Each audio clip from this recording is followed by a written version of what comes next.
بسم اللہ الرحمن الرحیم۔ السلام علیکم۔ لیول 6 آج کا ہمارا سبق ہے دنیا کی آبادی۔ دنیا ہمیشہ سے ہی ایسی آباد نہیں ہے جیسی اسے آج تم دیکھتے ہو، نہ یہ آبادیاں دنیا کی پہلی آبادیاں ہیں۔ وہ مقامات جہاں آج بڑے بڑے شہر آباد ہیں کسی زمانے میں ویران میدان تھے۔ لوگ نہ تو شہروں میں رہتے تھے نہ قصبوں میں، بلکہ ان کے پاس رہنے کے لیے مکان تک نہ تھا۔ ان کی زندگی زیادہ تر جنگلی جانوروں کی طرح گزرتی تھی۔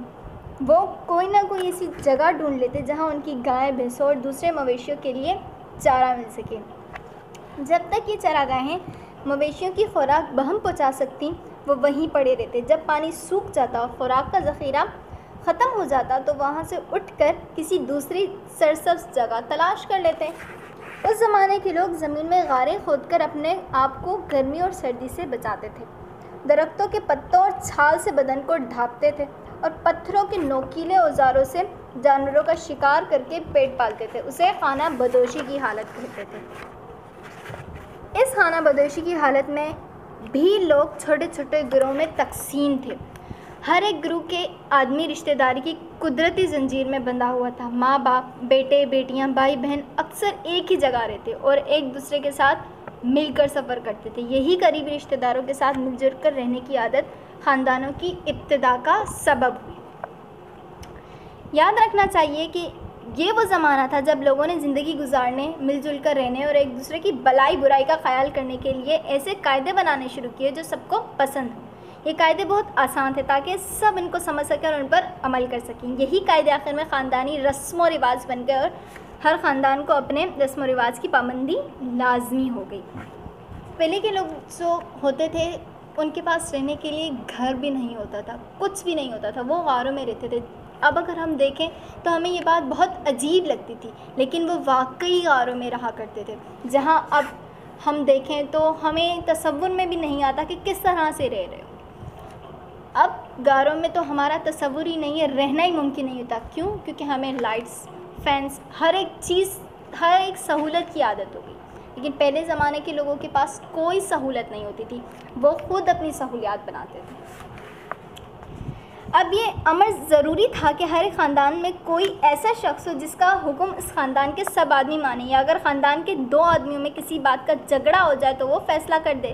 اس لیے ہر خاندان کے لوگ مل کر اپنے آدمیوں میں سے کسی ایسے شخص کو چن لیتے جو عمر اور عقل میں سب سے بڑا ہو اور جس کی نیکی اور اچھائی کی وجہ سے سب اس کی عزت کرتے ہیں اور وہ اپنا بزرگ سمجھتے ہوں۔ اب ان خاندانوں کی ضرورتیں بھی ایسی ہوتی تھیں جن کو لوگ صرف مل جل کر اور ایک جگہ رہ کر ہی پورا کر سکتے تھے۔ اس کے سوا اتنے بڑے بڑے گروہوں کا اکٹھا سفر کرنا بھی مشکل ہو گیا تھا۔ اس لیے ان بڑے بڑے خاندانوں نے اچھی سرسبز شاداب جگہیں تلاش کر کے وہاں مستقل طور پر رہنے کی تجویز سوچی اور اپنے لیے چھوٹی چھوٹی بستیاں بنا لی، بڑے گڑھے کھود لیے تاکہ بارش کا پانی ان میں جمع ہو جایا کرے۔ اب گڑھوں کی جگہ پہ ڈیم آ چکا ہے اور جب چشمے خشک ہو جائیں تو وہ اس پانی کو استعمال میں لا سکے۔ گھاس اور دوسری زمین سے اگنے والی پیداوار کو خود اپنی کوشش سے پیدا کرنے کی ترکیبیں سوچیں اور اس طرح کھیتی باڑی کا کام شروع ہو گیا۔ آہستہ آہستہ ان کے پہننے کے کپڑوں میں بھی تبدیلی ہو گئی اور وہ پتوں اور چھال سے بدن ڈھکنے کی جگہ درختوں کے ریشوں سے بنی ہوئی اور جانوروں کے خالوں سے تیار کی ہوئی پوشاک پہننے لگے۔ ہر شخص اپنی ضرورت کے لیے خود ہی خوراک اور پوشاک کا انتظام کر لیتا اور رہنے کے لیے مٹی، گارے اور پھوس کی جھونپڑیاں بناتا۔ بعد میں اس طرح الگ الگ انتظام کرنا مشکل ہو گیا کیونکہ آدمی میں فرق ہوتا ہے۔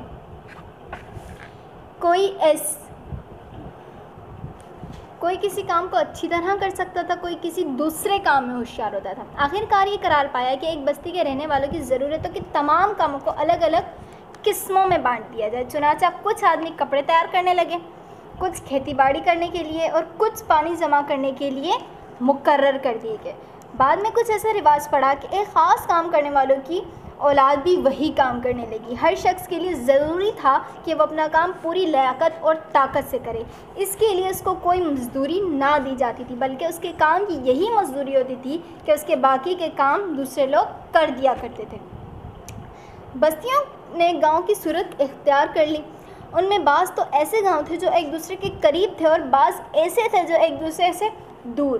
وہ گاؤں جو ایک دوسرے سے بہت قریب تھے، ترقی کرتے کرتے اور پھیلتے پھیلتے یکجا ہو گئے، یعنی ان گاؤں کے مقررہ رقبے اور ان کی سرحدیں آپس میں مل گئیں، اور اگرچہ اپنے اپنے معاملات کے لحاظ سے یہ گاؤں الگ تھے، مگر دیکھنے کو ایک بڑی بستی معلوم ہوتے تھے۔ یہی وہ گاؤں تھے جو بعد میں کاروبار کے مرکز بن گئے۔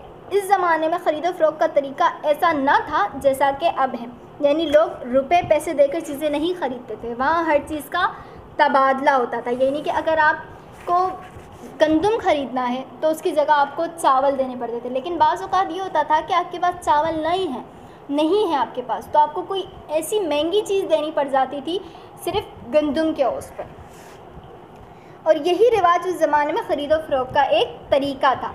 لوگ چیزوں کے بدلے چیزیں لے کر اپنی ضروریات پوری کرتے تھے۔ یہی کاروبار کے مرکز یا تجارت کی منڈیاں بڑھتے بڑھتے اپنے باشندوں کی تعداد اور اپنے علاقے کے اور اپنے کاروبار کے لحاظ سے زیادہ ممتاز ہو گئی ہیں، اور اسی وجہ سے قصبے شہر کہلانے لگے۔ بس یہی تھا ہمارا آج کا سبق۔ Thank you so much.